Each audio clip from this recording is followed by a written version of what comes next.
Kardong, ikapoy na kuaning kinabuhi ba? Sige na lang kung sunod-sunod sa imo sa uma. Unsaon taman nga pobre naman ang tao na ako ang kahimtang. Kay ngano di ay pobre, dili nakakabalo man diskarte. Unsa pa man di ay nga diskarte nga imong ginapangita.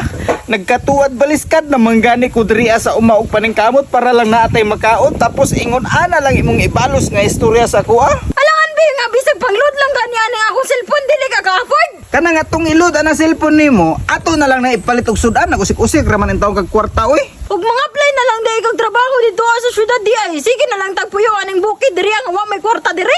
Ay sus oy magunsa man ta dito sa syudad magnganga.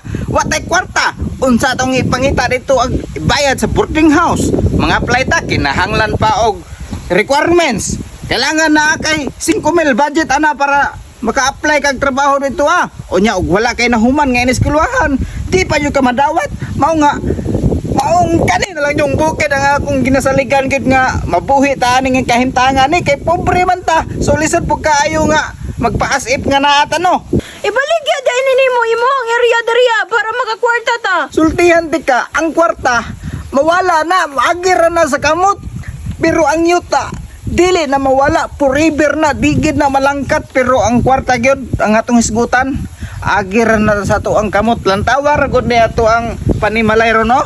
Bisan nagkalisod-lisod na ta bit sa guwati tarong hagdanan kahugnoon na ni ato ang salog na to diri pati hagdanan pati lansang di ta kapalit og lansang para pang repair aning hagdanan mao nga ayon ang pangambisyon og kuan oy kanang kwarta-kwarta nga kailangan na di kwarta di ka gusto nga way kwarta permente dapat mabuhi ta magtiyaga lang gyud ta nga bahalag pobre ta ang importante makakaon ta bisag ingon ani lang niya nga atong kahimtang namang tuod kay ma-harvest ani sama sa kakao nako diri lubi so makapalit man ta og bugas pero taman lang pud lagi diha sa bugas lagi pero pang shopping nimo wa na jud koy mahatag sa imo so mao nga ug di jud ka gusto sa kuha gyud aw hala pangita na laglain biyahe na lang ko diri gusto na ko maginusara ko diri sa bukid kay gikapoy na po ko aning kinabuhian Ay Kardong, ingani manggod na.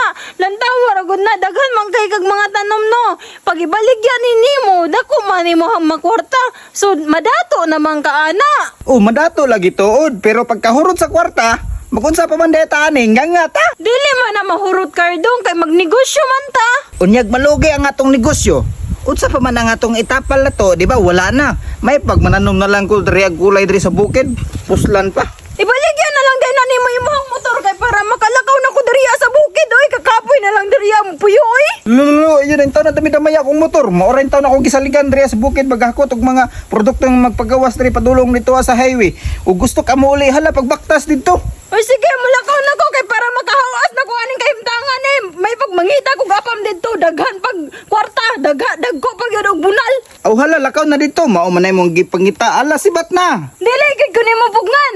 Nganong pugnan man ti ka nga naong man kag kwarta. Aw inga na manggid kwarta